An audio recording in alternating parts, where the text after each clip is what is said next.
आराम आराम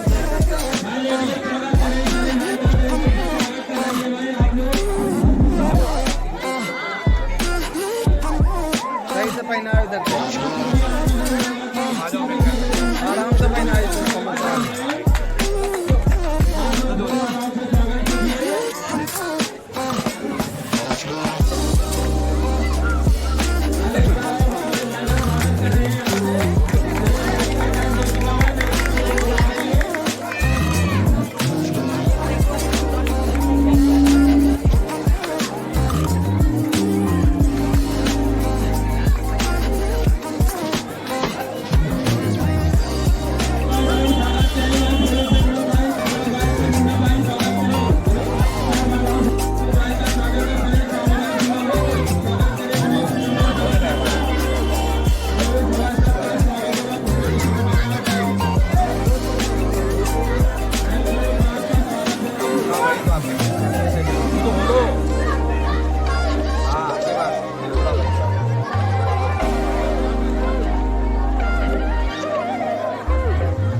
जो है हमारे साथ ये कई बार हमसे बातचीत हुई।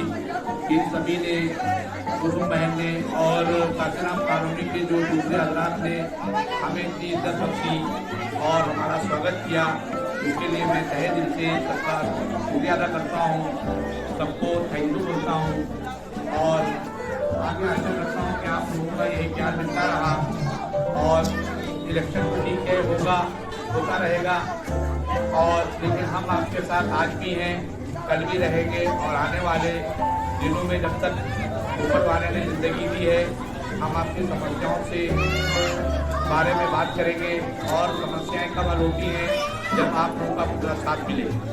अगर चेयरमैन की हैसियत से तमाम चीज़ें नगर पालिका में रखी जाएंगी, उसमें कुछ प्रॉब्लम सॉल्व नहीं होती हैं तो आगे एसडीएम हैं, डीएम हैं और तहसीलदार साहब हैं, वो सब पूरे कस्बे के जिम्मेदार हैं, उनसे भी बातचीत करके आपकी समस्याओं का निवारण कराया जाएगा।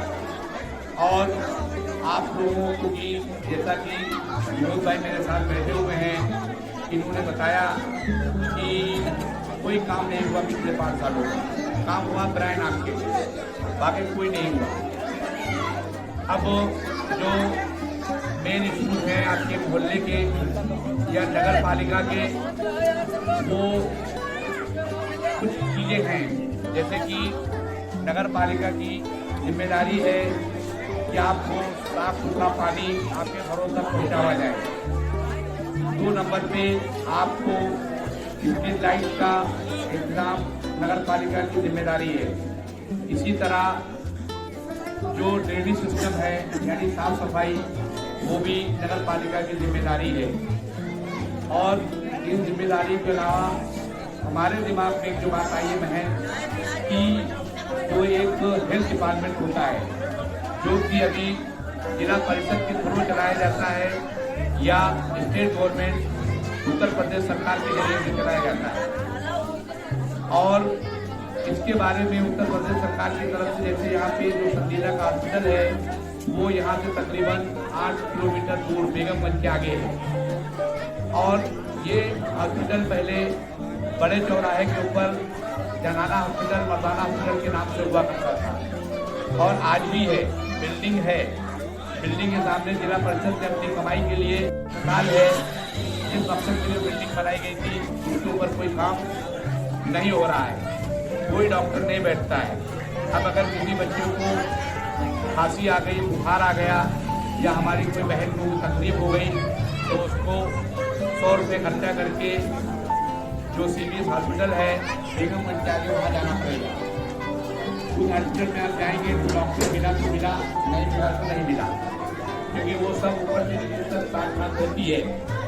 और अगर कोई मामला बहुत सीरियस हो गया, कोई एक्सीडेंट हो गया या किसी तरह का और प्रॉब्लम है, नजदीक आ गया, तो उसके लिए कर हो गया बाबा बिल्डर लखनऊ जाइए, तो आप आते हुए यहाँ से लखनऊ दुर्गा जाइए या नारी हॉस्पिटल चौक जाइए। तो ये चीजें जो है मेरे दिमाग में है कि भाई वापस नगर पालिका की तरफ से कम से कम एक छोटा अस्पताल जो अभी तक अस्पताल है उसके अंदर डॉक्टर बिठाए जाएं। खासकर हमारी मस्तूरात चंदीले का माहौल है कि ज़्यादातर बच्चों की जो डिलीवरी पैदाइश होती है वो घरों में आया को बुलाकर कर दी जाती है, जबकि कभी कभार मामला सीरियस होता है जिसकी वजह से बच्चे की और माँ की जान माता की जा सकती है। तो आज हम कहाँ से कहाँ दुनिया पहुँच गई है और हमारे संजिला में घरों में ही बच्चों की पैदाइश और जन्म हो रहा है।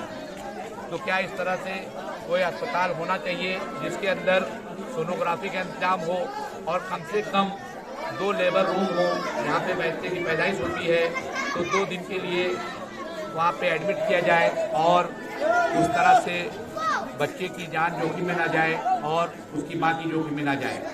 ये भी नगर पालिका के लिए कोई बड़ी बात नहीं है, सारा इंतजाम करने में 10 से 20 लाख रुपए में काम हो सकता है। लेकिन वही बात है कि जब तक दिल से नहीं लगी होगी, हमारे पास पैसा है, हमने गाड़ी की, घर में गाड़ी है, उसके साथ कौन है भाई दिन भर काम करता है, जब शाम में जाके 1 किलो आटा आता है, दाल आती है और उसके बाद खाना बनता है जब बच्चे लोग खाते हैं। तो ये तमाम चीज़ें नगर पालिका की जो जिम्मेदारियाँ हैं उससे वो छुटकारा नहीं पा सकते। उनको जो है ये काम करना है और करना भी चाहिए। तो हमारे जो विनोद भाई बैठे हुए हैं इनका साथ रहा, आप सबका साथ रहा, तो इसके ऊपर हम जरूर आने वाले दिनों में डिस्कशन करेंगे और इसके लिए ज्ञापन जो ईओ, क्योंकि अब चेयरमैन नहीं है, ईओ एग्जीक्यूटिव ऑफिसर है नगर पालिका के अंदर, उसको भी हम ज्ञापन देंगे। इसके बाद जो दूसरे मसले हैं, जैसे कि आज जो मेन मामला है वो है पढ़ाई लिखाई का। हमारे यहाँ 1977 में मैंने हाई स्कूल इंटर कॉलेज से किया था, लेकिन उस वक्त आगे 12वीं में अच्छी पढ़ाई नहीं थी, जिसके लिए मुझे अलीगढ़ जाना पड़ा और वहाँ से हमने बीकॉम और एमकॉम करके नौकरी के सिलसिले में बॉम्बे, बेंगलोर, मद्रास वगैरह में रहा। तो बात यह है कि अच्छी एजुकेशन अगर नहीं होगी तो आपके बच्चे को आगे कैसे बढ़ेगा। अगर आपके बच्चे को अच्छी पढ़ाई नहीं मिलेगी तो वो आगे कैसे बढ़ेगा। अगर इंजीनियर नहीं बनेगा तो उसको बड़ी कंपनी में इंजीनियरिंग की नौकरी कैसे मिलेगी। वो बीसीए या बीसीएस नहीं करेगा तो उसको कंप्यूटर में अच्छी नौकरी कहाँ से मिलेगी। अगर वो डॉक्टर नहीं बनेगा, डॉक्टर का इंतजाम नहीं होगा तो कहाँ जाएगा। आज बड़े अफसोस की बात है कि संजीला नगर पालिका के अंदर आज भी डिग्री कॉलेज नहीं है। यहाँ से तकरीबन 20-25 किलोमीटर पे बानामऊ है, माधोगंज है, गौसगंज है, वहाँ पे डिग्री कॉलेजेस हैं और पढ़ाई का कितना महत्व है। आपका बेटा अगर डॉक्टर बनता है तो मोहल्ले वाले नाम उसका विनोद नहीं कहेंगे, डॉक्टर विनोद कहेंगे। क्या कहेंगे? तो आपको डॉक्टर विनोद कहेंगे तो उससे क्या लगेगा आपको कि भाई देखो मेरा बेटा डॉक्टर हो गया। जब आपको प्रकाश से जो भी नाम आपका है वो आपको उसी से पुकारा जाएगा। अगर आपका बाकी खिलाएं, लेकिन उनको पढ़ाई के लिए घर में बैठकर उनके साथ बैठे पढ़ाई करें।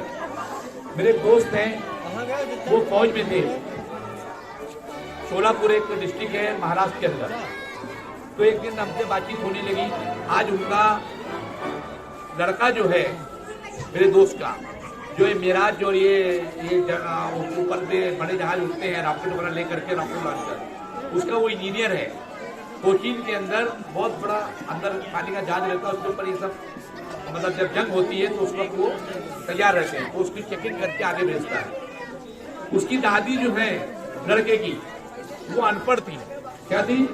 अनपढ़ थी। लेकिन वो जब उनके चाचा उनके फादर बैठते थे तो स्कूल जाते बोले ला बेटा क्या पढ़ाया, वो किताब ऐसे देखती थी। उनके लड़कों को इन्हें मालूम था ये लड़का जो इंजीनियर उनके मतलब फादर को या उनके चाचा को, उनके बड़े बाप को कि मेरी माँ पढ़ी है नहीं पढ़ी, लेकिन वो अनपढ़ होकर भी किताबें देखती थी। और वो लड़के के 4-5 चाचा लोग हैं, आज सब अच्छी पोस्ट पे। अब देखिए माता जी पढ़ी नहीं, लेकिन किताब चेक करती थी, काफी चेक करती थी, बेटा तू क्या पढ़ के आया? ऐसे देखा, ठीक है बेटा ठीक है, कुछ लिखा हुआ है, ये तो दिखता है कि इस पे डायरी पे जैसे ये हमने कुछ लिखा है तो लिखा हुआ है, और सादा अगर है तो सादा लिखेगा, तो उतना उनकी समझ में आता था। तो आप लोग अपने बच्चों को पढ़ाएं, Hindi medium, Urdu medium, English medium कुछ नहीं है। मैंने अलिफ से 5th तक उर्दू मीडियम पढ़ा, ABCD जाके 6th क्लास में पढ़ा, हिंदी भी आ बा सा, आ से आम, आ से यो ओखली वहाँ हमने पढ़ी। फिर 6ठी से 10वीं तक हिंदी मीडियम, और 11वीं से M.Com तक इंग्लिश मीडियम। ये बहुत मेहनत करना पड़ी। हिंदी के बाद इंग्लिश पे जब अलीगढ़ में पढ़ने गया, 11वीं क्लास में बैठा, टीचर आते हो yes yes what you are that, तो इंग्लिश शुरू हो जाते थे, हमारे सर शुरू हो जाते। हमने इंग्लिश जाने ABCD पढ़ा। तो ये चीज जरूरी नहीं है, आप अगर हिंदी पढ़ते हैं तो हिंदी से भी आप आगे जा सकते हैं, मुझे कोई दिक्कत नहीं। बात यह कि पढ़ाई होना चाहिए। 1942 में जब सेकेंड वर्ल्ड वॉर हुआ था, तो हिटलर का नाम सबने सुना है, मतलब बहुत ही जालिम उसको समझा जाता है, मगर वो बड़ी पुरानी हिस्ट्री है, हर एक का अपना अपना व्यू है। तो पूरी दुनिया एक तरफ थी, हिटलर जर्मन का था, उसके साथ 2-4 देश थे। अपना इंडिया जो है वो भी इंग्लैंड की तरफ से था, क्योंकि उस वक्त यहाँ पे अंग्रेजों की हुकूमत थी। तो वो जो ये है निशान विंग का, ये कोई नहीं जानता था, ये लॉर्ड चर्चिल ने ऐसा वी का निशान बताया था। अपने फौजियों को जब अड्डे पे जाते तो ऐसे दिखाते थे, V for win, V for win, जबकि WI विन होता है, लेकिन वो VIN विन बताते थे। तो जब वहाँ पे ये हुआ तो उन्होंने एक बात कही थी, एक स्पीच में उनकी किताब पढ़ेंगे लॉर्ड चर्चिल की, इंग्लिश में थी, give me good mothers, give me good mothers, I will give you good citizen. आप हमें अच्छी माताएं दीजिए, हम आपको अच्छा नागरिक देंगे। तो माँ का रोल जो है यहाँ पे इसका बहुत इम्पोर्टेंट है, या जो माताएं घर से सुन रही हैं उनके लिए जरूरी है कि बच्चे की जो तालीम मिली होती है 4 से 5वीं तक, वो माँ के गहवारे में होती है, माँ की गोद में होती है। तो बच्चा 13-14 साल का, 15 साल का होता है, 16 साल का होता है, स्कूल में जाता है, तो वो कुछ समझने जुड़ने लगता है। और जब 12वीं के बाद 12वीं तक का उम्र में तो वो कुछ नहीं लगता है। तो आप लोगों की एक प्रॉब्लम एजुकेशन की ये है।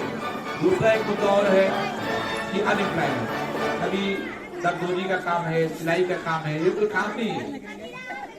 ये कभी दर्दोजी का काम हुआ तो हुआ, नहीं हुआ तो घर बैठे, सरकारी नौकरी है नहीं। यहाँ पे आपके पड़ोस में चातर के मैदान में मिलते हैं, इस बार अलकाश मंत्री को 1,00,000 रुपये मिले, तो मतलब क्या वो बन गया, बहुत सी चीजें बन गई। आज मतलब आज हद है कि 80 साल के अंदर हमारा तहसील ही है, क्या डिस्ट्रिक्ट नहीं बन सकता है?